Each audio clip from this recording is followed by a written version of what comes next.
Words of Joy and Hope.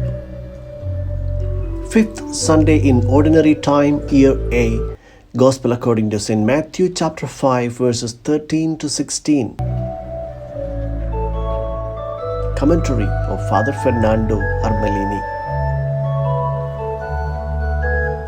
A good Sunday to all. Last week, we listened to the Beatitudes of Jesus, and we realized that at some point in time, we would have to come down from the mountain and go back among people, among those who think differently from the preaching that we heard on the mountain. Indeed, with the last Beatitude, Jesus clarified what would be the welcome we should expect: persecution. However, we remain convinced that Jesus is right and that his Beatitudes are correct, and that even if we feel weak and fragile, we certainly start to think about programming our personal life to tune it as much as possible with the proposal of man made by Jesus. And this would certainly be a wise choice, and it would already be a lot. We could think about our spiritual maturation, our human growth, and in fact, certain spiritual fathers of the past commended precisely that everybody should think about his own soul a bit like the Buddhists who individually seek liberation from pain through personal enlightenment. But can we be content with that? Today, Jesus tells us no. Personal adherence to his proposal of Beatitudes is not enough. It is necessary to take another very demanding step. The reason is that the Beatitudes are not a model of life for lonely individuals striving after their own personal perfection. No, the Beatitudes are the proposal of a new alternative society in which everyone must be engaged and involved. This is the task that Jesus wants to entrust today, in the first place, to that group of disciples that first listened his Beatitudes, and then to each of his disciples, and to each of us. And he tells us what we must do with two images. Let us listen to the first one. You are the salt of the earth. Jesus addresses the first group of disciples who believed in him and who are taking their first steps following the Master. The mission of being salt of the earth, Jesus entrusted it to Peter, Andrew, James, and John. But when we hear you, we immediately understand that Jesus is also addressing us. And then problems begin to arise. Questions begin to be raised and objections begin. The first difficulty: how to be the salt of the earth today when we know that our life's evangelical flavor is very lackluster? Those who come to us today do not immediately feel this evangelical flavor of our life. On Sunday, we listen to the gospel, and then during the week, we mingle with the people. But nobody notices it. We are like everybody else. We behave like everybody else. We talk like everybody else. We reason like everyone else. We conform to the current morality, to what everybody else does. And in fact, nobody persecutes us because we reason and we live practically like everybody else. So, how can we have the courage to talk about the Beatitudes that we received on the Mount if we embody them so little? If this difficulty arises, it means that at least we have become aware of the distance that separates us from the Blessed One, from Jesus, who incarnated all the Beatitudes. He is the true man, the true Son of God. This realization is certainly positive. However, We must bear in mind that the frailties and weaknesses that we experience do not undermine the choice we have made to want to be blessed as Jesus proposes. Let us consider who are those first 12 to whom Jesus said, "You are the salt of the earth." We can consider one by one. For example, Peter. He did not at all cut this world's way of reasoning throughout the gospel. We see the effort he made to break with the criteria, with the values dictated by the evil one. He continued cultivating the dreams and the grandeur that characterized the old world. However, Jesus trusted Peter, and he also trusts each one of us despite our weaknesses and frailties, which we recognize. The second difficulty that we feel when we are invited to be salt of the earth, even if we are convinced about the Beatitudes and we also try to embody them in concrete life, we are afraid of confrontation with those who think differently. Why?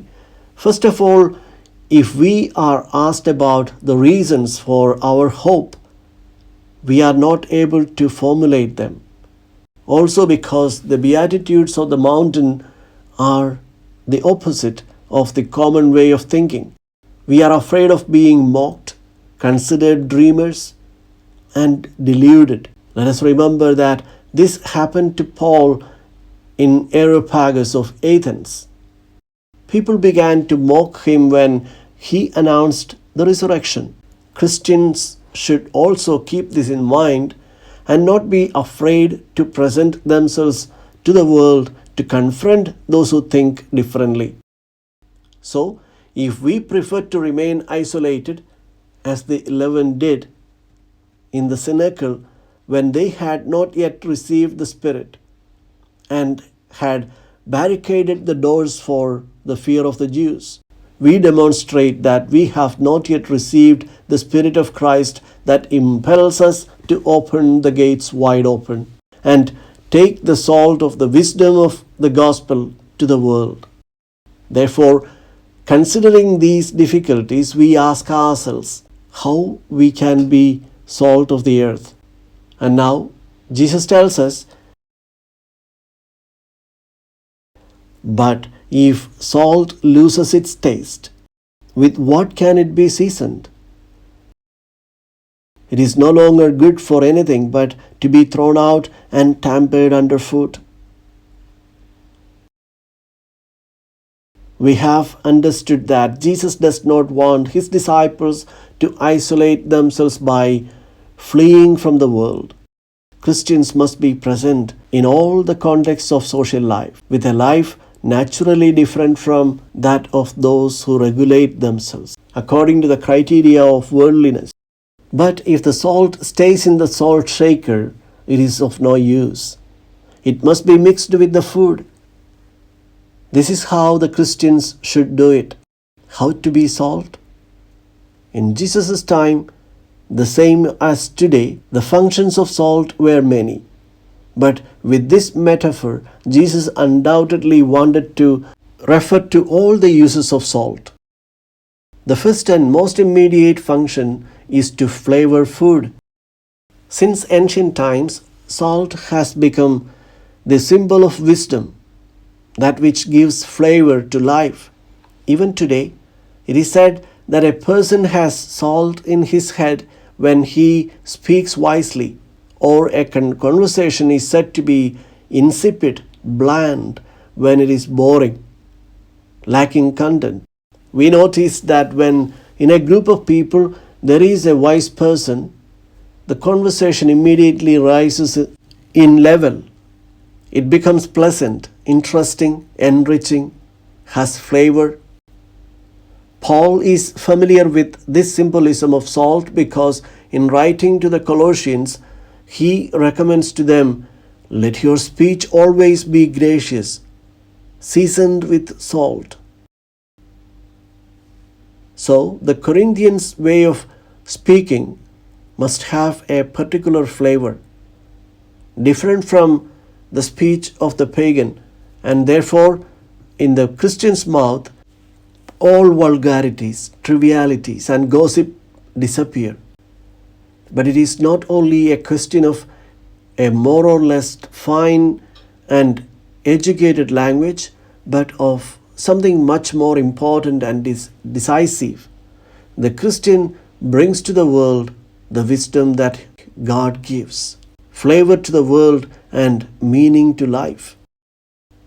If we look around us and at what we see in the world, we realize that it exists a real fair of vanities, of vacuities, so many frivolities of the media, with which they try to fill the emptiness of the meaning of life.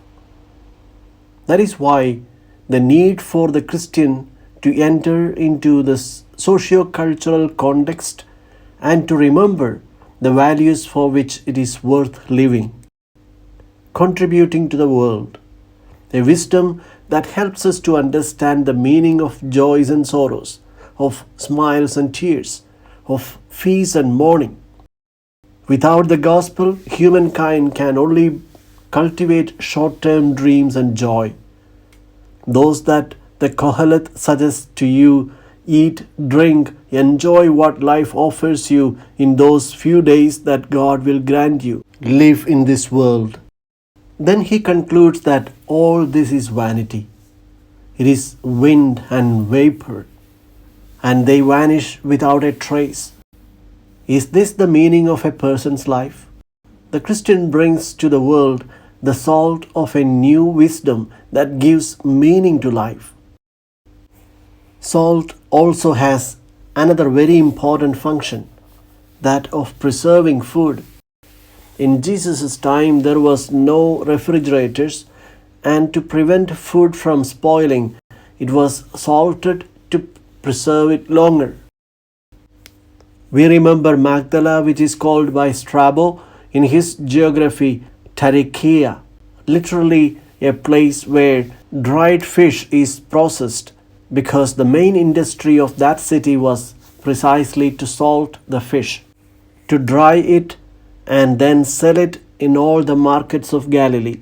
Even Peter fished during the night, and in the morning he went to sell it in Magdala, and there it was salted.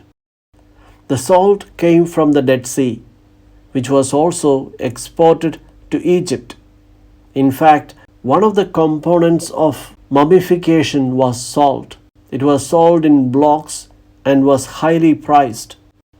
As salt prevents corruption by an association of ideas, it is linked to the fight against all negative forces, evil spirits. Even today, salt is used to immunize against spells and curses. Sometimes before soccer games, you see fans of the team going to salt the field, precisely to prevent anyone from casting a spell.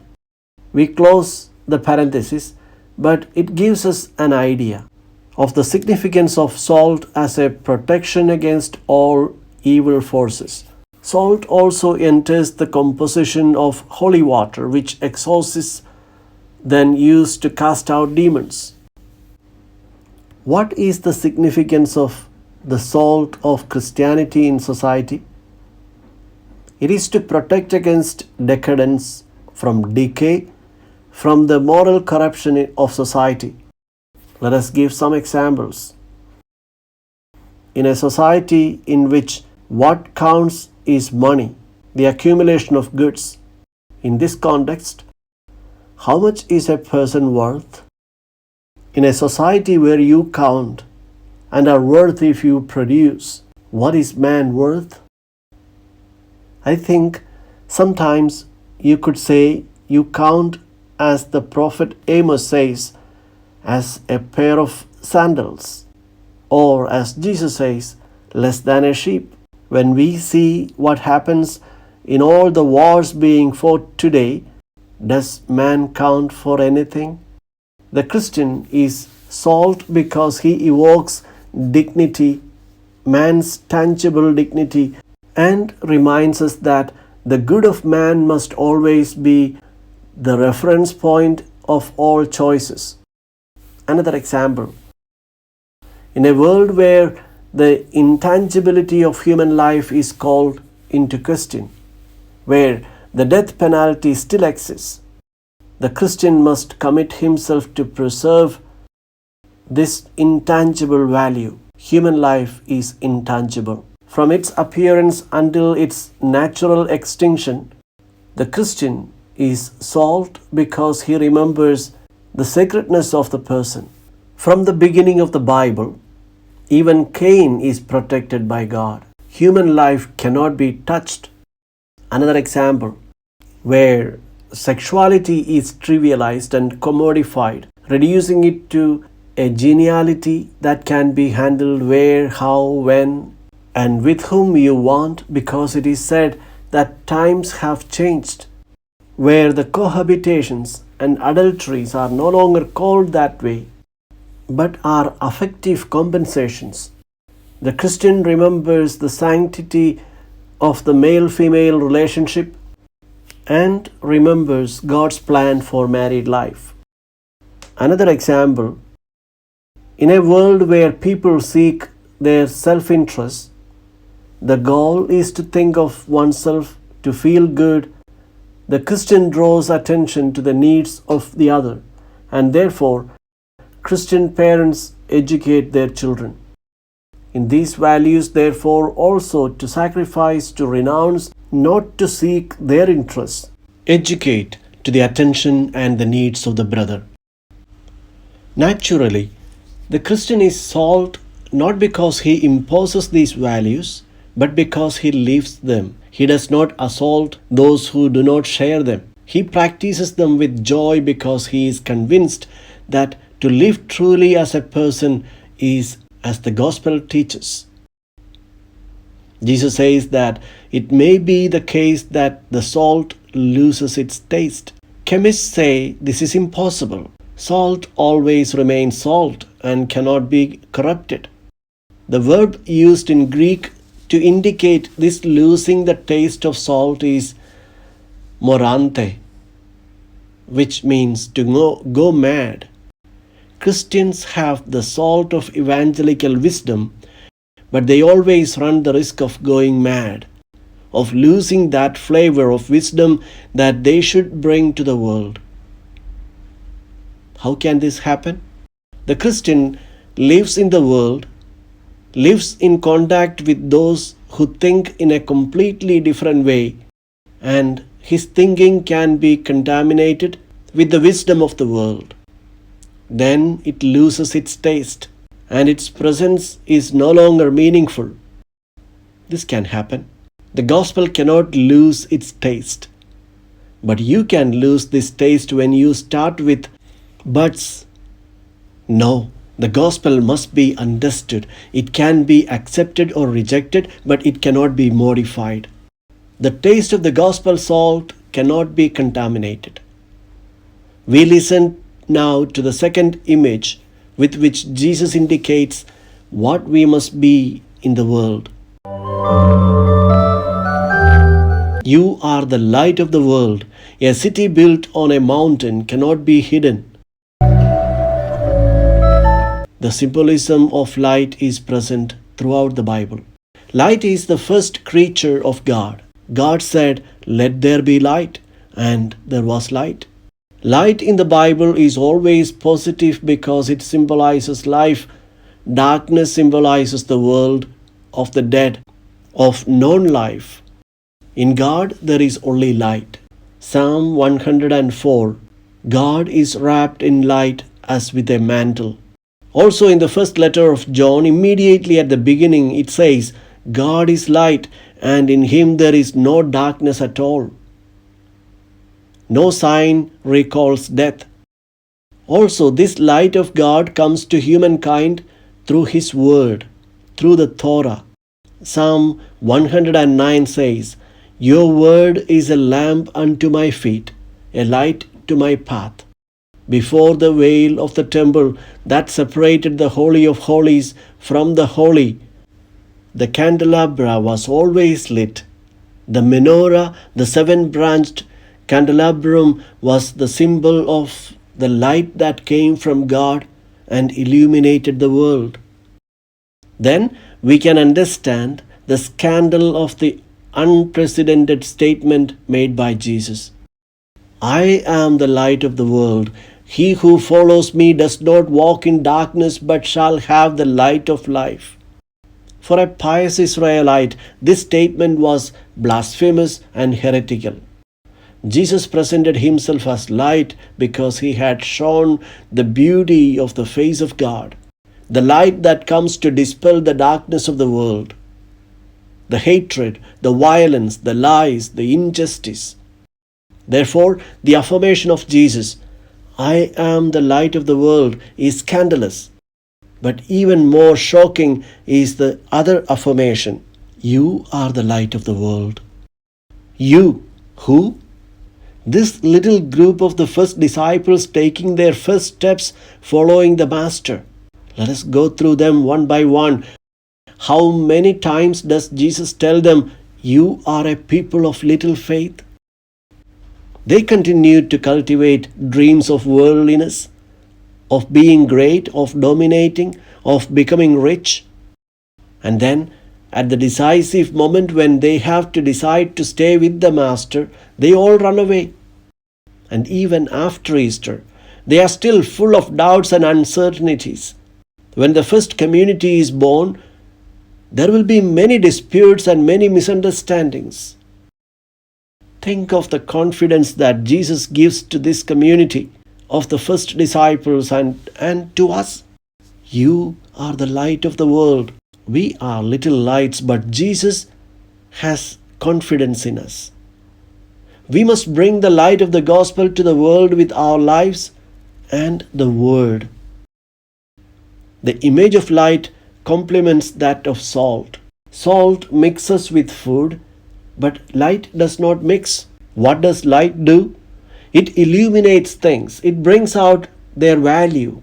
What is worth and what is not worth. What is good and what is bad. What is edible and what you should not touch because it is poisonous. It indicates the safe way and the dangerous way.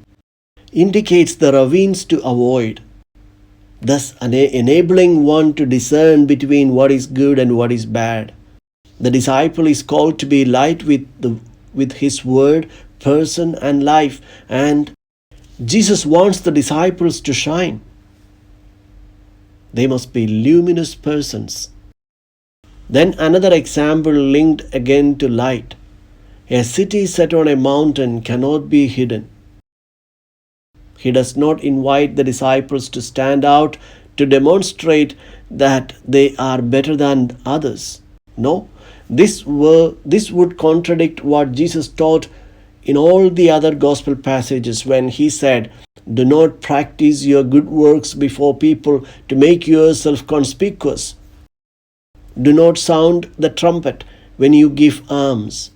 Do not let your left hand know what your right hand is doing. The call of Jesus is a text from Isaiah that speaks of Jerusalem and says that this city will stand on top of the mountains, will be the highest of the hills, and all peoples will flock to the city, because out of Jerusalem shall go forth the light, the word of the Lord. Jesus is saying that it will no longer be from Jerusalem that this light will come forth, but from you, my disciples. This community that was born of the proclamation of the gospel and of me. Now Jesus warns of a danger. As salt can lose its gospel flavor, so can the Christian dim the light of the gospel. He can darken its splendor. Let us hear how this can happen and of what danger Jesus wants to warn us of. Nor do they light a lamp and then put it under a bushel basket. It is set on a lampstand, where it gives light to all in the house. Just so, your light must shine before others. that they may see your good deeds and glorify your heavenly Father. Jesus warns the disciples of the danger of hiding the light of the gospel, using the image of the bushel. What was the bushel? It was the measure of the grain. Jesus says, do not cover the light of the gospel with the bushel. You must be careful not to measure the gospel that the disciples proclaims with human criteria, with common sense, with our reasoning. If Jesus tells you that whoever strikes you on the right cheek, you must turn the other cheek as well. If you go by your common sense, you immediately cover this light because it is unreasonable. If he tells you that one steals your cloak and then you see that he is cold, you take off your tunic and give it to him. Well, with our reasonableness, if we put our measure, our bushel, we immediately cover the light of the gospel. Jesus warns the Christians not to obscure the light of the gospel. That is, not to try to hide those parts that seem too difficult. For example, the sharing of goods. One share, that is, to give some alms. No, it is much more. Unconditional forgiveness, gratuitous love, even for the enemy, and the renunciation of violence, even if it seems very reasonable to wage some wars. Also, this light must shine on those who are in the house. The house is the Christian community. The light must shine in the first place upon those who decide to belong to the community of Christ's disciples. Then this light will shine outside, but first they must let themselves be enlightened. And Jesus says, let your light must shine before others, that they may see your beautiful deeds, not good deeds. The Christian should be a beautiful person. Irresistible beauty immediately attracts attention. There is no need to recommend living in a certain way when they see that you have become a beautiful person, when you embody the gospel.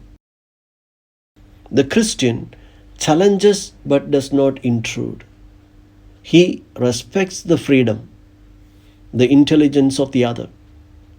He is not called to indoctrinate but to fascinate with the beauty of an evangelical life. Therefore, it does not impose courts. And above all, I would say that it does not raise its voice against because it would cease to be beautiful, frighten and alienate. This beauty of the Christian's life is recommended in the early church in the first letter of Peter. For example, when he writes to those persecuted communities living among pagans, and Peter says, maintain good conduct among the Gentiles, so that if they speak of you as evildoers, they may observe your good works and glorify God on the day of visitation. The Christian breaks with worldliness and must live beautifully because he is the image of the person of Jesus, who embodies the beautiful person and must show that the gospel life is beautiful. I wish you all a good Sunday and a good week.